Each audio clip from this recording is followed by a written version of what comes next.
everybody at? I am back.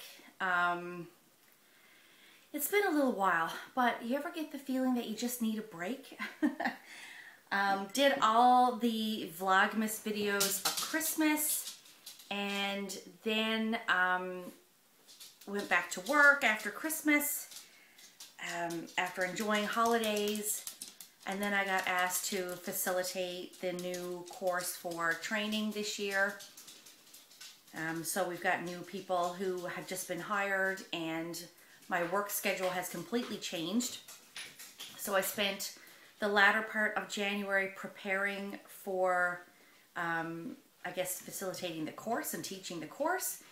And since February, I am working Monday to Friday, 8 to 4, with only 2 days off, which I know is the norm. Okay, I know that's normal people's routine. That's not my routine. My routine is 4 night shifts, 4 12-hour night shifts in a row, and then 4 days off, and 4 12-hour night shifts in a row, and 4 days off. So this changed my work schedule. The same thing happened to me last year. It just kicks me on my butt. I'm not used to just having the weekends off. So that being said, I've got some time. It's the evening, so I don't have good light. So I've got this glaring lamp turned on, but we're going to see how it goes. And I'm going to have a coffee. So feel free to grab a beverage, sit down, relax, and listen to me ramble about my various projects and catch you up on what's been going on.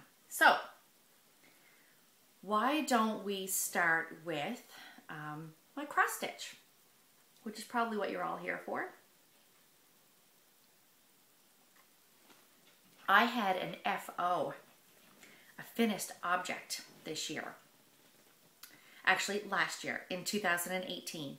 I said I wanted it done by the end of the year, and I got it done by the end of the year. For those of you who have not been following me on Instagram, you wouldn't have seen it, but unless you saw my last video that I just posted this week of how I wash my cross-stitch projects, I finished my Record Girls project.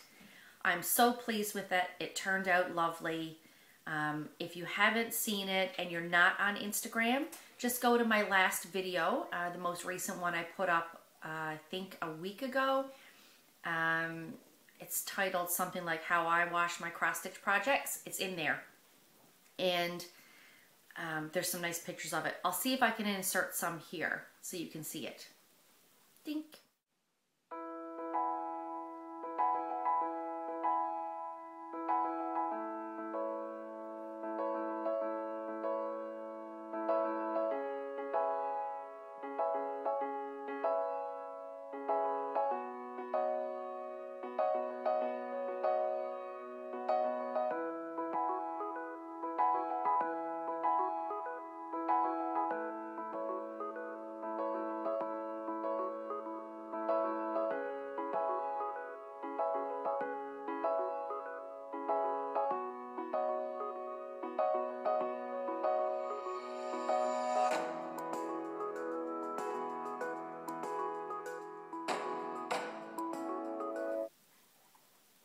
Okay, so that is my finished object that I'm most proud of, I think, last year.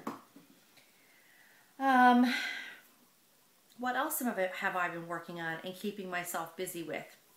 Well, since January came in, I kind of decided that I liked this spin the wheel type thing I had going for Vlogmas. So what I've decided to do, I've picked a focus piece for this year, and that's going to be Jay's Folk Witch that I'm working on. Hi, Jay! I want to get as many stitches into that this year as I can. So that's going to be my focus piece. I'll work on that, and then I will spin the wheel and work on one of my other whips, and I've got a lot of whips. And then I'll go back to Jay's project for a week, and then I'll spin the wheel again. The app that I'm using for spinning the wheel, I can't remember what it's called, bear with me. It is called Random Picker. And it just gives you, you're not going to be able to see it because of the glare probably, but it just gives you a wheel like that you can tap on and it will spin and give you a decision. Ooh, death by cross stitch. Oddly enough, that's what I'm going to be working on this evening when I'm done this. Because it's Friday, off the grid. I did work today, but I'm going to spend the rest of my evening enjoying my death by cross stitch. So, when January came in, I did start a new to me project.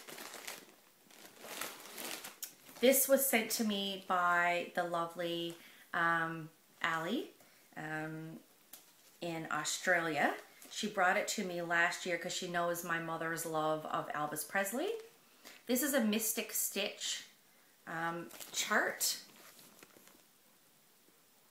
Okay, it's called Elvis Presley Roustabout by Mystic Stitch. It is a monochromatic chart. It's all in black, whites, and grays, so to speak. And it is, I think, 121,800 stitches. Right here. So, I will show you where this one is. It came as a kit, so Ali had all the threads and everything. And I was hoping for a page finish on this when I picked it up because she had already started it. And I did get a page finish done, so there it is. Just the top corner of the background and his black hair with a little bit of the shine on the black hair. So that is page 1 all done. And this is being stitched on 18 count, 2/1. So yeah, you can see I'm just in this section right here. This is what I've got done. There you go. So that's where I am on the Mystic Stitch Elvis. If you're following me on Instagram, you would have already seen that. My Instagram is at Pam's Crafty Corner. I do, anytime I'm stitching or knitting or crafting of any sort, I usually post photos to my Instagram. So that's that one. That's actually in the project bag that Wrecker Girls was in. So there we go. That's one project. I'll toss that down there. I will show you my dark 13 stitching. So on the 13th of every month, there's a hashtag for dark 13 stitching. And then in October, some people do the whole month of October as dark October stitching. But I'm just stitching something, I don't know, eerie, creepy, or kind of dark and murky themed. I had my Plague Doctor for the first piece that I selected. Now I'm doing an Edgar Allan Poe Sampler. And I purchased a download of Just Cross Stitch magazine. Halloween edition. I can't remember what year it was. Bear with me. It was Just Cross Stitch. Halloween 2013. And this sampler is in it. This is not going to be a great picture because I printed it off. It's black and white. And this is where I am. There you go. So I have the gate done and some of the border that runs up around the edge. And I started the tree and some of the sky, which is like a eerie, orangey, yellowy color. I'm enjoying that. I'm actually stitching that 2/2. And I'm not sure, but I think it's 28 count. I'm pretty sure it's 28 count linen that is on. Okay. Then my next piece is, what else can I talk about? Well, I'll show you my death by cross stitch. So, because I have this out, I'm going to work on this tonight. Ta-da! This is where I currently am. I have it all rolled up here, but that's the full width of it. And I've worked all the way across, and now I'm down to the second set of pages on the next row. I completed this motif here. There you go. And then I moved over and decided to do this box and that border, and then I'm going to fill in the box now, and then I'll fill in the spaces in between with whatever motif needs to go here, so on and so forth. You know how it goes. But this is where this is. I'm currently stitching this on with DMC 939, and it's on antique white linen. Sorry, no it's not. It's on antique white Lugana, and it's 25 count 1/1. So the stitches are little teeny tiny stitches. 1/1. I absolutely adore this. I'm really enjoying working on it, and this is the project that I'm going to do for Friday Off the Grid every Friday. So irregardless of what project I'm working on for the week, that's the piece I'll pick up on Fridays and work on. Time for some coffee.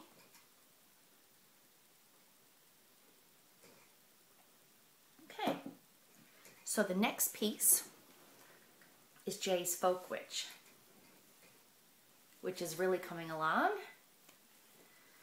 So I started on this side over here. So this is how wide it's going to be. I'm doing this page currently, filling this in, and then I'll go in here now and do this page, and I'll skip over here and keep working across. I'm doing this one 1/1. I think this is on 28 count. If it isn't 28, it's 25. But I think it's 1/1 on 28. This fabric came with the kit. It's a Gecko Rouge kit. And I know I've got it in the Q-snap, but I'm going to go back to working on this tomorrow because it's Saturday and I'm off tomorrow.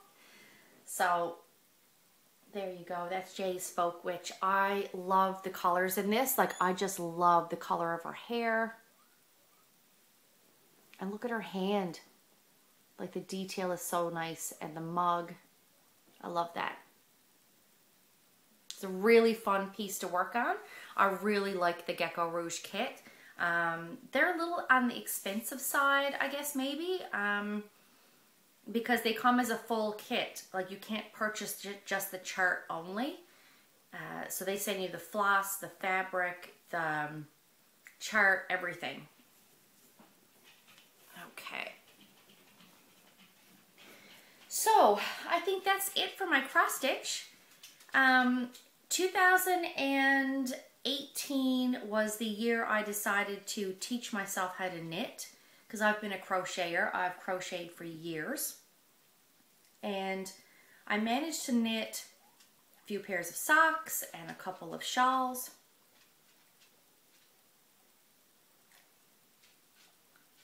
And I then decided, because I fell in love with this pattern, that I was going to make this beautiful cardigan. Now, I know you can't see it very well because I'm sitting down and I don't really have room between me and the camera to stand up and show you. So I'm going to insert some photographs. But this is my Comfort Fade Cardi by Andrea Mowry. Drea Renee knits on Ravelry.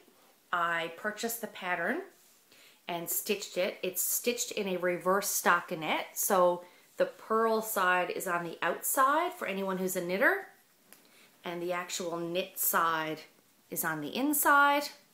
And that's because when you have the purl side on the outside, the fade looks nicer as it's going from color to color. So I chose this lovely teal that goes into a navy blue, that goes into a speckled gradient color that then fades into a gray. And then when you get down to your cuff is knit in the reverse. So it goes from the gray to the speckled to the blue to the teal. So you have the teal on the ends. There's my cuff. I'm quite pleased with how it turned out, considering it's my very first garment I've ever knit. I love the feel of it. I love how cozy it is.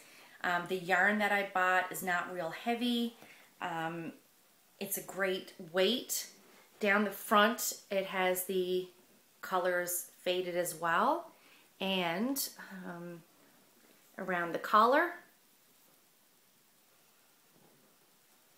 Now, it was supposed to end off with just gray here, but I wanted a little speck of teal in it to match the edge of my cuff. So I added that bit of teal into the edge there. Really pleased with how it turned out. I'll insert some pictures that my son took of me in the hallway upstairs.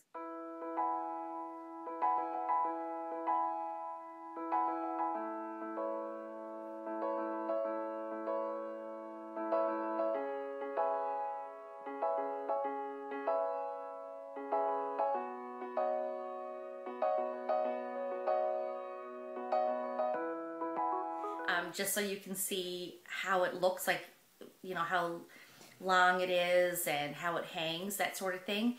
It's designed to not have a closure in the front, it just hangs. And I like that. I like it's so cozy, it's warm. I love that the sleeves are a little long because I like them down around my hands. It just adds the coziness of it.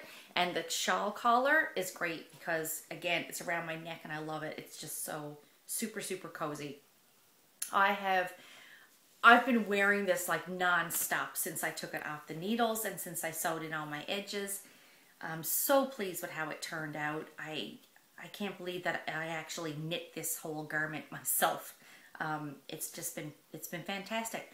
So now that I have this finished, I did start a new knitting project as well that I can drag back and forth to work or what have you. Let me just grab it here. I also wanted to knit her yoga shawl, it's called. This is the designer. It is, hang on now, Andrea Mowry, and Drea Renee Knits is the name of her business. And this is the shawl. It's like a long rectangle, but it has buttons down one side and one edge, the end piece. So you can actually wear it in multiple different ways. You can wear it like a poncho, you could wear it like an oversized scarf, you could wear it, almost button it up and wear it like a jacket, like a sleeveless wrap almost. So I didn't want to go through the expense of purchasing a really expensive yarn again. I did that with the sweater and I'm very pleased how it turned out. But I wanted this to be a less expensive project and something I could just throw on the needles and knit at will. So I got this yarn at Michael's. I did show this in one of my previous videos. And it's called Wool Like. I don't know if I have a band here now. I don't think so. But it's called Wool Like. And I'll just take out my project. I did cast it on. Bear with me here. And this is the pattern so far. So it's got this really nice, it's got a plain edge on the bottom. And then it has this chevron border. And this chevron is repeated like 5 times. I think I'm like 1 and a bit here now. You repeat this chevron, I think it's 5 times in total, and then it's just straight knitting. And then you do the chevron again on the other end. So I'm kind of pleased with how that's turning out. That's one side. I don't know. This doesn't really make a difference if I hold it one way or the other way. A little bit it does, yeah. I think this is the right side. The way I had it first. So there you go.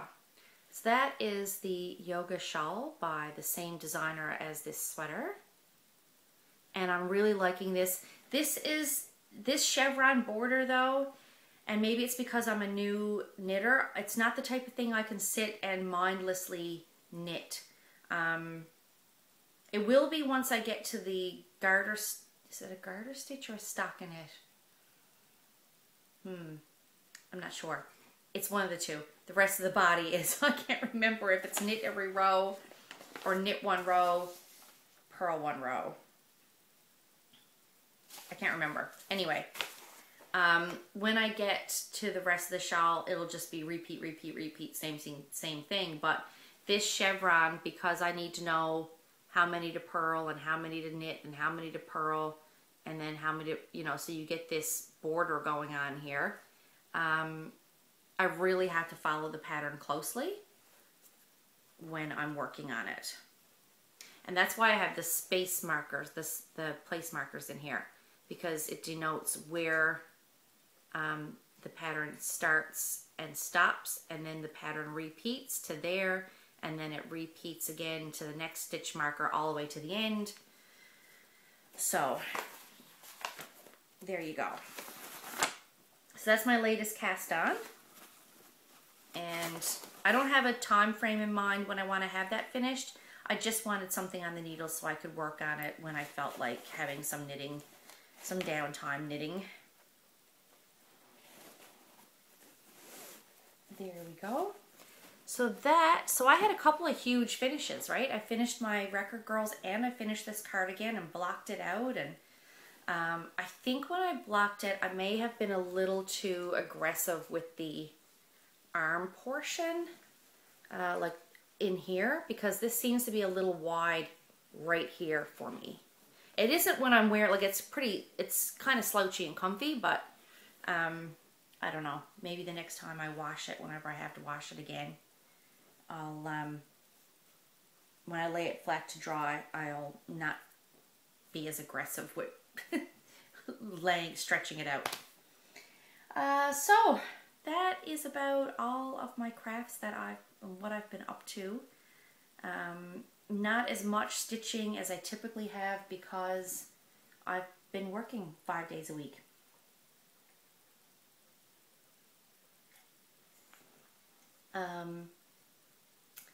The only other thing I think that I haven't talked about is my English paper piecing. So last year, 2018, was the year I decided I was going to teach myself to knit. 2019 is the year that I decided I would learn how to English paper piece. Allie was here last May, and she was kind enough to give me a package full of fabric pieces that she had. She even had some hexagons that were already put together that she didn't use for a quilt. So while I was watching the Australian Open tennis championships, I decided to dig those out. And I figured this would be something that I could do while I was watching TV. And it was. I enjoyed it immensely, and I'm still working on it. So I decided, well, okay, typical of me, right? Go big or go home. You know, don't start with like a little placemat or a mat to put a coaster to put your mug on or anything like that. I decided right at the gate, I'm learning English paper piecing and I'm going to make a quilt, right? Like, because who doesn't do that? You know, it's perfectly logical in my mind. So I sat down and I had cut out all of the pieces of fabric, of all these beautiful, beautiful fabrics. There's a lot in here. They're all different colors and kinds and combinations. This light is really washing out everything. Look at that. That's so pretty. So I decided I cut out all my squares, and then I would make so many hexagons. So here's some hexies I made. Bear with me, let me grab a couple here.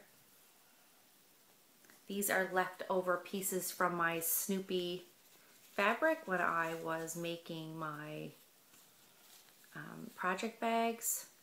I just made some hexies. So I sat down and each evening I would make so many hexies, and basically I'm doing this like no glue or anything like that. I'm just sitting down with my pieces and you know, holding your fabric, folding it over, tacking it with a stitch, fold over, tack, all the way around. This does not go through the paper. Sorry about that, my son just interrupted me there for a minute. So, yeah, so I sat down, I made a whole bunch of hexies, and then I started piecing them together. Ta-da! I have the starts of my quilt. So, I'm not doing, I have a real thing for random, patchworky looking, use your scraps up kind of quilts. I had a look on Instagram at some paper piecing stuff, and I really like the look of, you can Google like English paper piecing quilts or postage stamp quilts. They don't really have a set layout to the pieces, and you just kind of patchwork them together. So I hand sewed these together, and the seams are pretty good. You can't really see too much of my stitching, but even if you could, it's not that big of a deal anyway. And so now as I start another row here, I'll soon start to be able to take the paper pieces out of these ones, because this will be secured. So I'm really loving this. I worked on this during the Australia Open, and then I hurt my hand again. My tendon, I have an issue with the tendon in my thumb, and I get a tendonitis in it, and it was quite bad. And of course that's the hand that I pinch the needle with, that I'm holding the needle with all the time. And this motion really hurts. It causes quite a bit of discomfort in here when my hand is sore. So after I sewed a bunch of these hexies together, like I did a whole bunch of them, and I was working on this, then my hand got bad, and then I put it down, and I was wearing my brace for a while. It wasn't doing this that brought on the tendonitis. I've had issues with it before. It may have aggravated it, but it didn't bring it on. It's not what started it. And because I'm doing just a real piecey quilt and no rhyme nor reason, I just picked up a really neutral, oh my lord, like, it's really neutral. It's not white, it's almost like a cream color thread to use. So that's my English paper piecing. So when I go on my trip, I'll probably be taking this on the plane, because I can just work on it in random fashion. I won't have to have a pattern or anything to follow. I'll probably take this on the plane, and I'll probably take my knitting on the plane. My cross stitch will be going in my bag with me, because I've actually got a really, really exciting trip coming up. I am flying to Australia to spend a couple weeks with Allie, and I can't wait. She was here last year to visit me in May, and I am going over there in, how many days? 39 days. There's 39 days until I go. Really looking forward to it. So that's the plan. I'm going to get on a plane. I fly from Newfoundland all the way across the country to BC, and then I catch an overnight flight from BC to Brisbane. So I'm really, really looking forward to it. And so when I'm done training at the end of this month, when I'm done teaching that course, I have a week off. Then I work for just a couple of night shifts, and then I leave on my trip, and I can't wait. So looking forward to it. So it's going to be so exciting to spend time with her. I'm going to be taking some cross stitch with me, and we're going to spend I don't know, our days hanging out, doing things. I'll just, you know, tag along when she's doing her regular life stuff. And our evenings, hopefully, we'll have some downtime and we'll be able to sit back and relax and stitch together. So I'm super excited about the trip, and I'm really looking forward to spending some time with her. We had a fabulous time when she was here last year, and I'm really, really looking forward to visiting her and meeting the rest of her family and hanging out with them and getting to know them a bit as well. So I hope everybody had a fabulous, I was going to say Christmas, but we're now into the 1st of March, so it's well past that. It's just that I haven't had the time to sit down and do a proper video since then. Have a great couple of weeks. I will touch base in a couple of weeks and do a short video update to let you know where my stitching is and where my projects are before I head to Australia. And then hopefully I'll probably do a little bit of a vlog style video for my trip. So take care, have a great time, happy stitching, and we'll chat with you again soon. Bye.